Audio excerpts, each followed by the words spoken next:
We already did it throughout this course, but now in this module, we are going to take a closer look at handling user input and working with forms in Vue.js. Because it turns out we cannot just work with regular inputs, with text inputs, but we can also work with dropdowns, with radio buttons, with checkboxes, and we can build our own form controls. So let's see how all of that works in this module.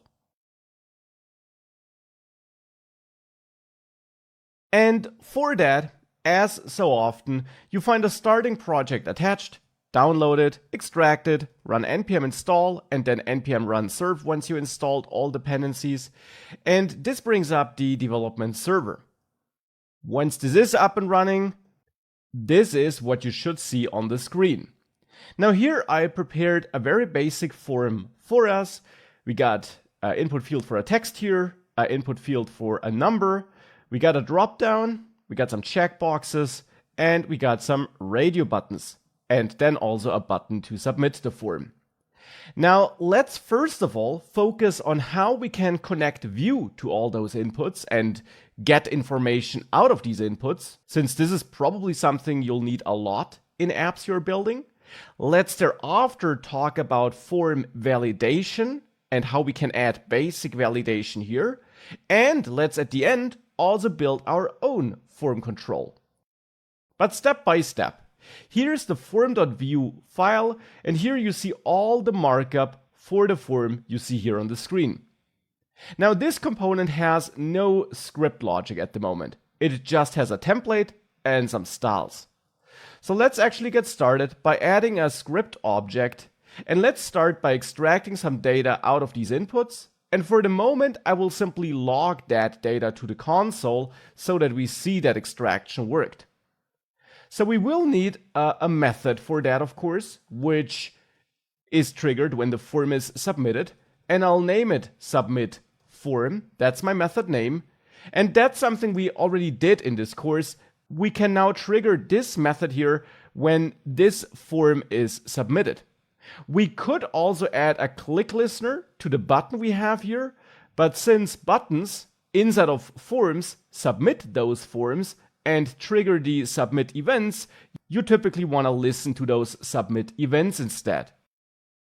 And here, that's also something you already saw quite a bit in this course. Here, you typically add the prevent modifier to ensure that when form submission occurs, we don't have that browser default, which would be that a request is sent and which would therefore result in a page reload, which in the end restarts our Vue app and we therefore lose all our data. That's definitely not what we want.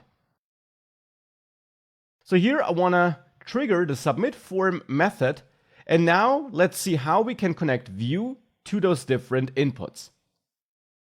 Now let's start with the text input here for the name.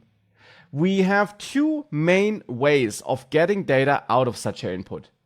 Option one is that we use vModel or our own custom input event listener, for example, to listen to every keystroke and store what the user entered in some data property with every keystroke.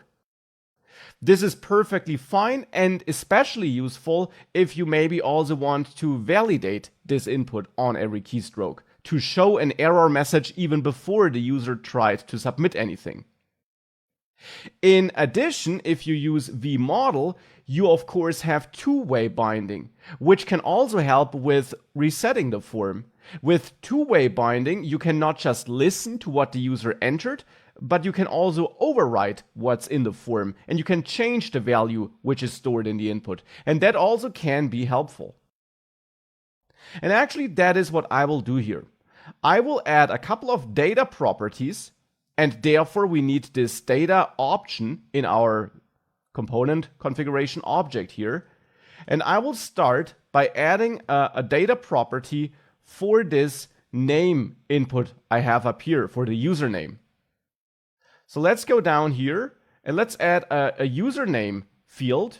This name, of course, is totally up to you. You can name it whatever you want, but I'll name it username since I'm going to store a username in here. And I'll start with an empty string as an initial value.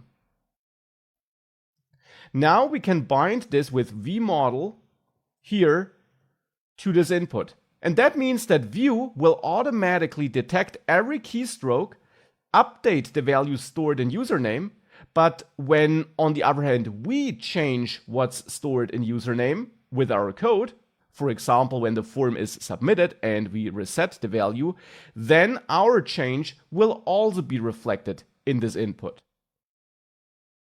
And that's something we can test here. We're now storing this in username, so now in submit form, we can of course console log username. So output that we're going to print the username and then output the concrete values stored in username. And thereafter, I'll set this username back to an empty string, effectively resetting what the user entered. If we now save all of that and open up the developer tools, I can enter max here in this name field. And if I click save data, you see username maxed, so using the value worked, and you see the input field is empty now because I did set username back to an empty string here. And that is all something you learned already, I'm aware of that, but this is the foundation of working with user input. Now, let's build up on that foundation, let's learn more about vModel, and let's learn how we can extract values from these other control types here. Let's continue with the age. The age input here is actually of type number. Now, this can be confusing. Just because it's of type number does not mean what you enter here will be treated as type number in code. It looks like a number, and you won't be able to enter anything but numbers here, but you will not automatically get a value of type number in code. Sounds confusing? Let me show you what I mean. Let's add a new data property, user age maybe, and let's set this to an empty string as well, or maybe to a number, or maybe to null. Let's maybe use null, because I don't want to use 0. I also don't want to use an empty string because it should be a number, so I will use null to make it clear that we have no value yet for this. And now let's bind user age to this input here, to this input. We can do this with vModel. That works on this input just as it did on the first one. And here I can point at user age now. Now with that, let's go down here, to the method, and I will console log user age, and I will deliberately use 2 console logs now, so that I don't concatenate the user age with a string to a longer string, but so that I keep the type of user age. And below that, I will log a random number, in this case 31. And you'll see why I'm doing this in a second. I can then also, of course, reset it back to null thereafter to also reset it in the input fields. With all of that, if we go back, I can of course still enter max here, but I can also enter 31 or 32 or whatever you want here. If I click Save Data, you see it was submitted, and you will see that 32 looks just like 31. So what's the special thing here? Well, watch what happens if I retrieve the value not with vModel, or not only with vModel, but if I also add a ref here. Age input could be the ref identifier. And with that ref added, let me go back here, and I will then console log the value of this ref's age input.value. So I'm accessing the native DOM element, and I'm then getting access to the value property, and I'm outputting this here. If I do this, and I enter 32 here, you'll see something interesting. This 32 is our internally managed data property, which is bound with vModel. This 31 is the dummy number I'm outputting here. The value which I'm outputting with refs here is this 32. And the interesting thing is that this is black and this is blue. Blue means it's of type number. Black means it's of type string. So it's a different data type. Why does this matter? Well, let's say you continue working with that number you fetched. Maybe you add 5. Let me do this in both cases, for the property we're managing in our data and for the property we're getting with refs. If I'm doing that and I enter 32 again, we get 37 for the data property, but 325 for the ref property. And that's not a mathematical error. This is simply a concatenated string, 32 and 5 combined to one string. So the interesting thing of which you should be aware here is that vModel, if used on an input of type number, automatically fetches the user input and converts it from a string to a number data type. By default, if you would be using just JavaScript, or if you're using refs and therefore the native JavaScript object representing this input, by default, what's stored in the value is always a string. It's an extra feature added by Vue and vModel that it sees that this input is of type number and that it therefore converts this string value to a number value for you. You can also force it to do that. For example, if you use another type here, you can force Vue to do that conversion by adding a modifier after vModel here, the number modifier. This forces this conversion, which vModel does automatically here in case of type number. And speaking of these modifiers, you might have seen it already, there are a couple of other modifiers as well. The lazy modifier allows you to change how Vue updates the bound property. If it does this on every keystroke, or if for some inputs it does this at a lower frequency. Trim allows you to tell Vue that it should remove excess whitespace at the beginning and end of the text that was entered. It's the equivalent to manually doing that with the trim method on this string here. So with trim added, you ensure that you always get an input with no leading or trailing whitespace at the end, which of course is also something that could be useful. And that was a lot of talking about vModel and its modifiers and numbers, but this can be a common bug which you add to an application, that you think you got a number and actually you're working with a string. And it's especially important to be aware of this special behavior vModel offers to us, because I already mentioned earlier in the course that you can either use vModel for getting access to some data or a ref. Well, turns out you can, but behind the scenes, these two approaches have different behaviors. And if you use a ref, which is perfectly fine, you should, for example, be aware of the fact that no automatic type conversions take place. That was enough of the talking about this. With that, let's see how we can interact with all the other inputs we got on this page. So we got the name, we got the age. What about this dropdown, this select component? How can we get the value there? Well, good news. vModel works on select just as it does on input elements. So you can use vModel in exactly the same way. For that, we can add a new data property, which I'll name referrer, because I'm getting the referrer, or I'm finding out how a user was referred to our page. And I want to bind this to this select dropdown. For this, we can just add vModel and bind this to referrer, so to this data property I just added. And then these values here, which are set on the individual options, will be stored in referrer whenever we change a value. Since we're dealing with a dropdown here though, we might not really want to start with an empty value here for referrer.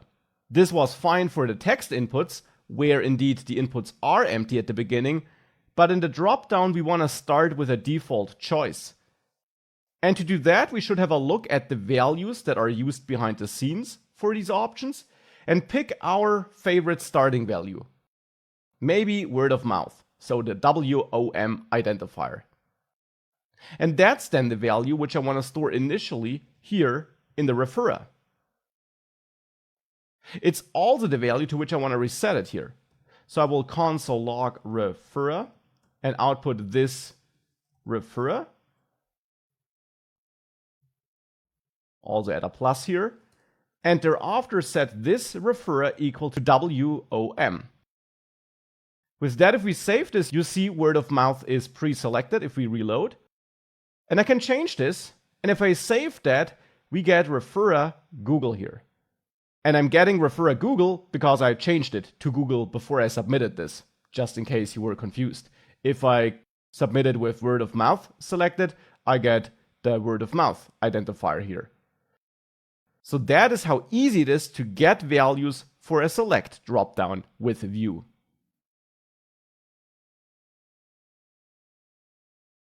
We also got checkboxes and radio buttons. The difference being that for checkboxes, we can select as many as we want at the same time.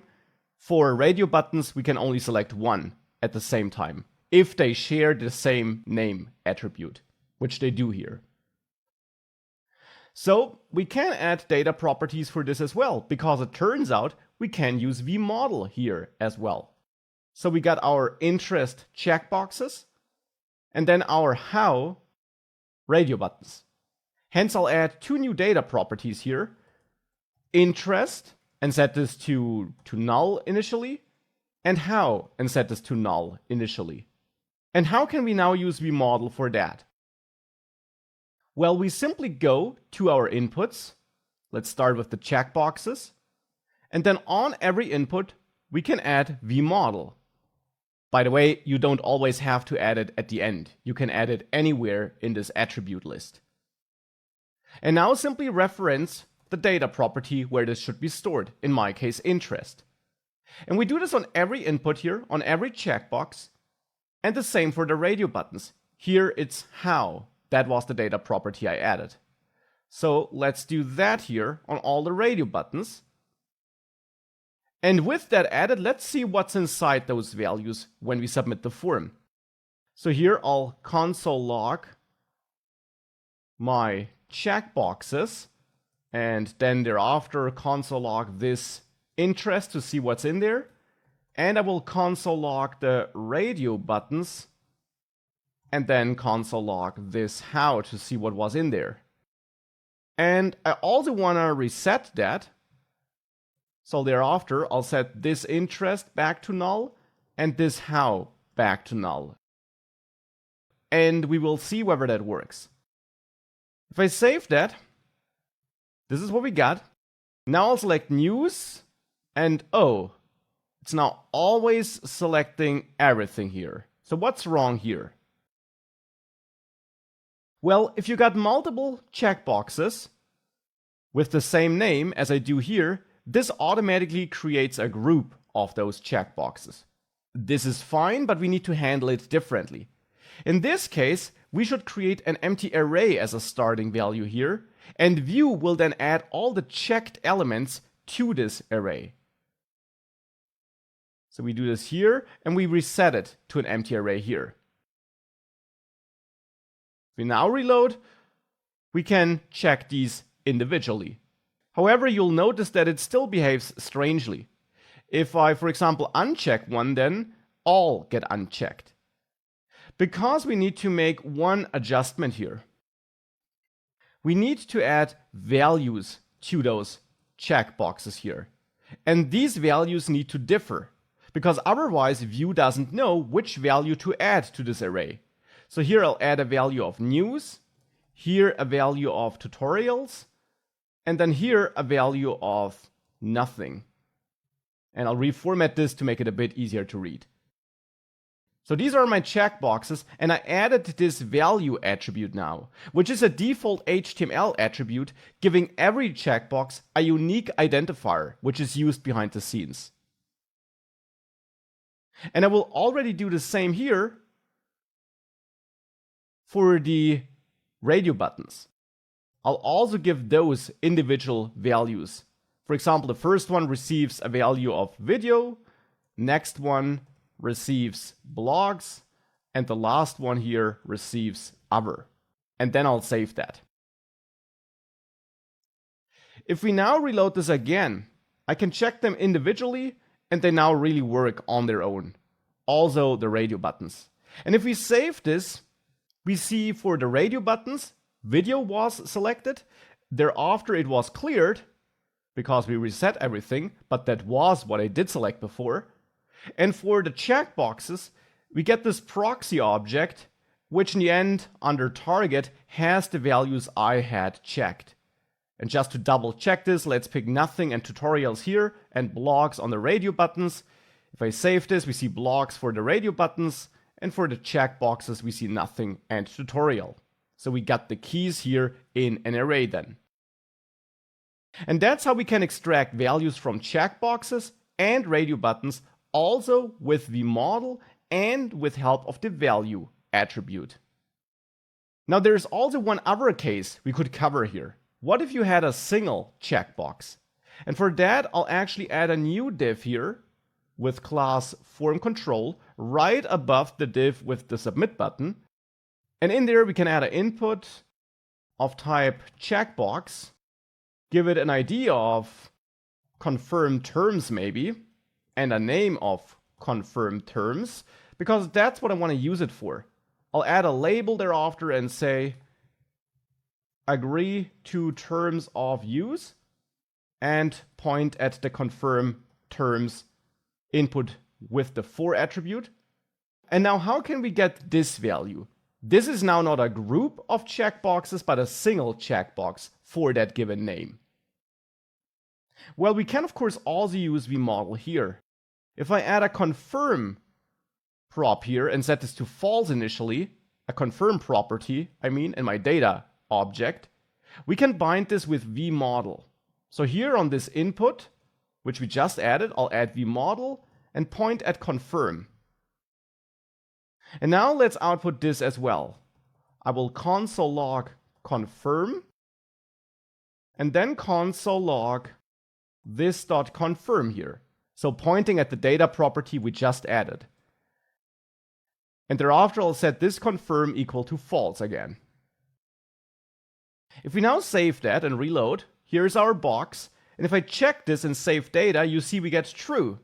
And then since I set it to false, it's reset. So if you have a list, if you have a group of checkboxes which share the same name attribute value, then you get an array where all the checked values will be elements in. If you have a single checkbox for a given name value, then you get true or false. And that's now really all you need to know about checkboxes, vModel, and how to work with this in Vue.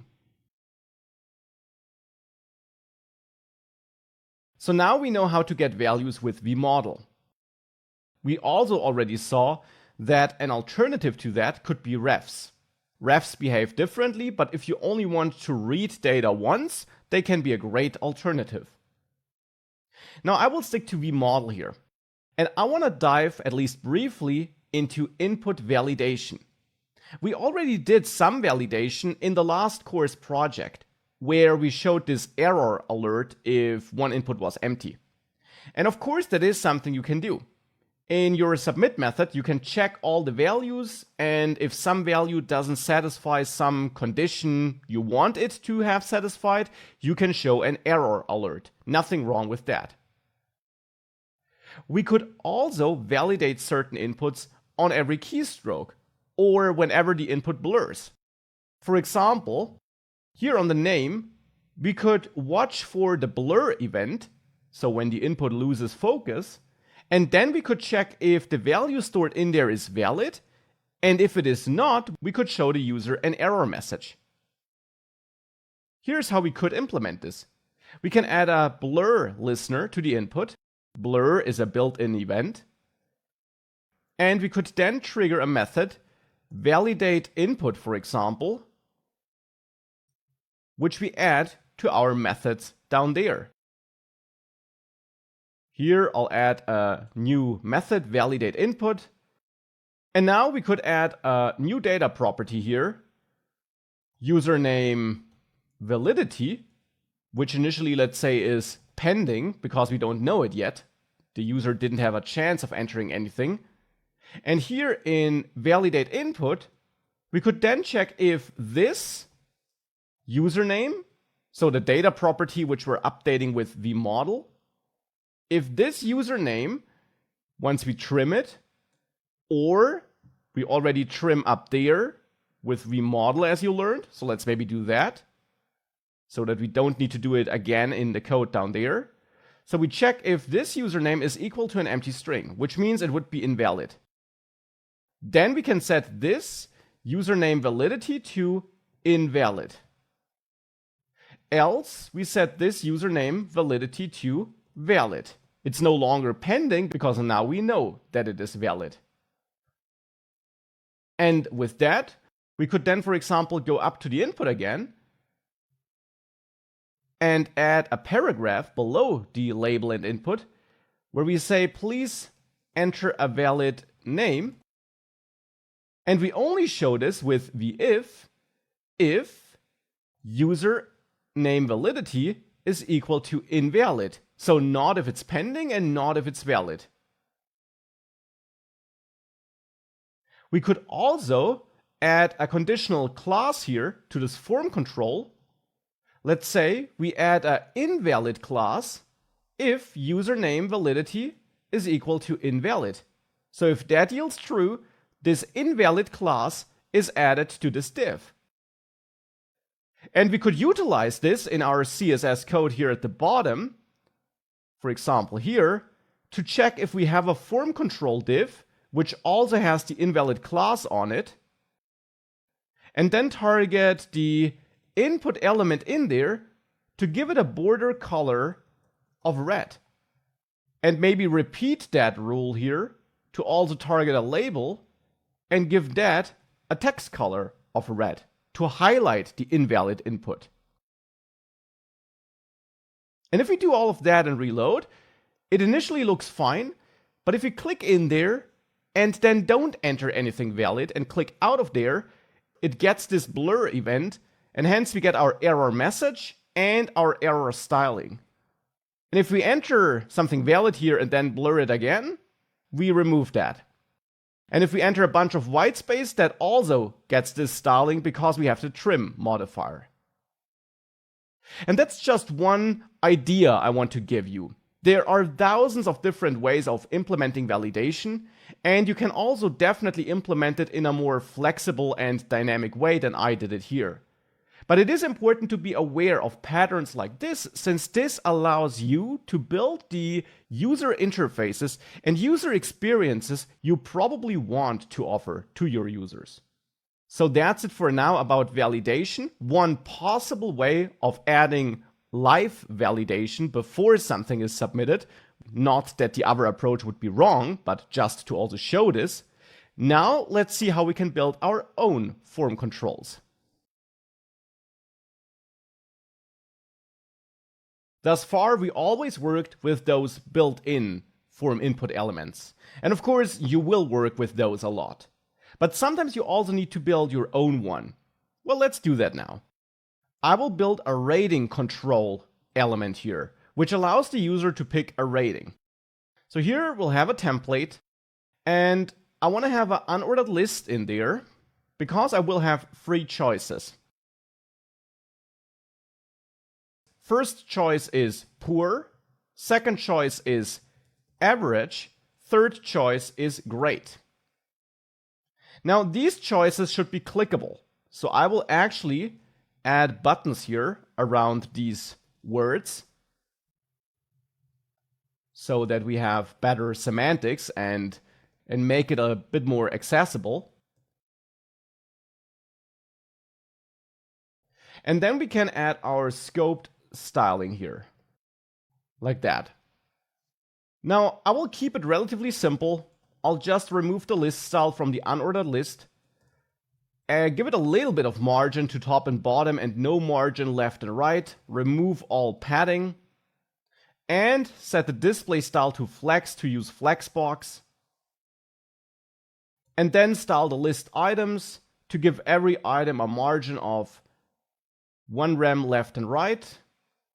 Give it a border of 1 pixel solid and a light gray color, padding of 1 rem here, and also set display flex here to justify the content in the center on both axes. If you can't follow along with the styling here, that's no problem. It's not a styling course. You can just type along here, of course. Now for the button in here, I'll give that a font of inherit, no border, and a background color of transparent. Transparent. And set the cursor to pointer to have the proper mouse cursor. Now, that's my rating control. In the form, I now want to use it. So here towards the end, maybe before the accept terms checkbox, I'll add a div with my class of form control. And in there, I'll add my rating control element, which I just created. Now, of course, we need to register it for that to be available. So let's import rating control from /ratingcontrol.view and add the components option here to our configuration object and add rating control. And I'm getting an error that I'm missing an end tag. Yes, this should be a closing button tag here, of course. So now we got these ratings here. When I press them, they all submit the form, which is definitely not what I want, but it makes sense because ultimately these here are buttons inside of a form. So to change this, in the rating control, I will give these buttons here a type of button, which overrides the default of being a submit button, so that these buttons will no longer submit a form if they are in one. And with that, we now no longer see that form being submitted. Now, my idea is simple. Whatever the user selects here should be highlighted, and then of course should also be saved as part of the overall form. Now let's work on the internal highlighting first. For that, we can add a simple class here, active, for example, in the rating control styling, and set the border color to purple here, whichever color you want. I will pick this color here, let's say this one. And I'll select the button inside of an active class element and give that the same color. And the active class should be added to the list item, which is currently active. We can keep track of that by adding a script here with a data property. And in here, we can store the active option. And let's say initially that is null. And when we click a button, the active option should be set to, let's say, A, B, and C, or poor, average, and great. And then the respective list item should be highlighted. For that, we can add methods here, of course. And add an activate method. And here I want to find out which option that was. So I'll accept that option argument and set this active option equal to option. And the activate method here will now be triggered whenever a button is clicked. So here I call activate for poor. On the next button, I'll do that for average. And on the third button, we'll do it for great.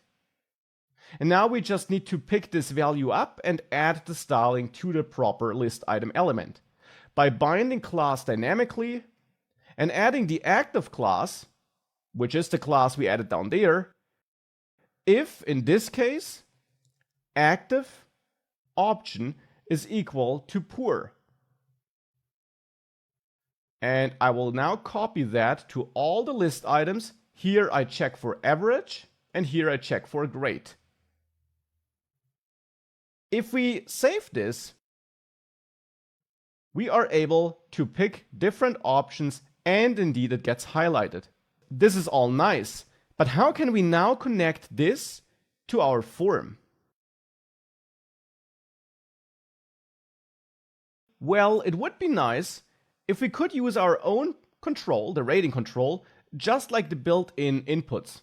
So if I could use vModel on this, and then simply bind the value that this control has internally to some data property I store here.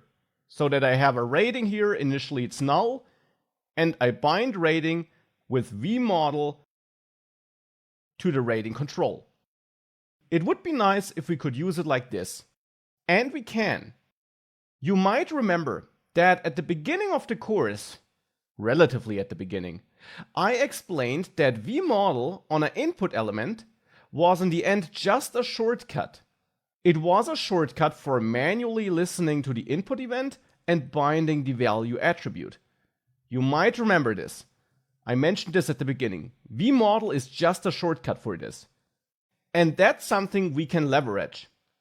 Now the input event and the value prop, that's specific to input elements here. But if you use vModel on a custom component, that is something which is supported by Vue. And Vue will set a very specific prop if you use vModel on a component. It will set a very specific prop in that component, and it will listen to a very specific event which you can emit in that component. Now, which prop is that and which event is that? Let's go to rating control. As I just said, vModel will set a specific prop, so therefore we should declare that prop. And that prop which will be set is the modelValue prop. So using vModel on a custom component is like manually binding the model-value prop like this. That's one thing vModel does under the hood on custom components. The other thing is the special event that's emitted. That is the update model value. Yes, this looks strange, but you can name your events however you want, and this is the name Vue will be waiting for when you use vModel on a custom component. So using vModel here is like manually binding model value, the model value prop, and listening to the update model value custom event. If you use that, it's the same as if you use vModel. So therefore, if we accept this prop in our component and emit this event, we can use vModel on our component. And therefore, back in rating control, all we gotta do here is we have to emit this update model value event in our activate method and forward this option to vModel, and also initialize our active option with the model value we get on the prop here, so that the form component, so this component here, is able to set our initial value, so that this rating initial value here, which we bind to vModel, is the initial value reflected in our component. And if we do all of that, we can go back to the form and now start console logging this. Console log rating, and console log this rating therefore, this rating, and also reset rating to null thereafter and see whether that works. And if we reload, we can choose our different options, but if I submit this, we also see the option we picked here being output in the console. Now what we also see though is that resetting doesn't seem to work. If I submit this, I do set rating back to null here, but unfortunately this does not reset it here. And therefore our visual feedback is not in sync with the value stored in rating here. Now why is this happening? Well, because we only use the model value prop to initialize active option, but thereafter the model value is not reflected in our active option here. And that's of course a problem. We can work around that though. Instead of using the data here, which wouldn't react to changes in our model value which come from outside, we can simply use a computed property here. We can set up active option as a computed property. Now, what's my idea here? Well, we are emitting this event here whenever we pick a new option. And this event is picked up by vModel, and the option which we picked will then be stored in our rating data property there, because it's that property which we bound to rating control. Now, vModel works such that this value is then fed back into this component. So this prop value, the modelValue prop value, will be updated whenever we emitted this event. So now we can just use active option here and return this .modelValue. Or, of course, skip this altogether and just use modelValue instead of active option here in the template. That would also work, because that holds the value which we passed here to activate. And of course, then in activate, we can get rid of this line as well. So now if we save that and reload, we can still select different options, but now if we reset it, this is cleared. And now this is therefore in sync with the rest of our form. And that is how we can build custom controls. We build regular components and we listen to this special prop, or we use this special prop, and we emit this special event. That's the whole idea here. And that is it for this module. We had another look at vModel and how we can use it to get user input, but also how we can manipulate this user input, for example, to reset it. We had a first look at validating user input and how we could show an error message before the form was submitted, which is not a must do, but simply an option you could use. And we had a look at different inputs, different ways of using vModel with trim or with number inputs. We had a look at using vModel with selects, with checkboxes, both groups of checkboxes and single checkboxes, and we had a look at radio buttons. And last but not least, you learned how to build your own control on which you can use vModel, thanks to the special prop and the special event, which vModel uses under the hood if you use it on a custom component. And that's all we gotta know about forms for now. With that, you should have a pretty good toolbox full of useful tools that help you build the user experiences you need in your applications.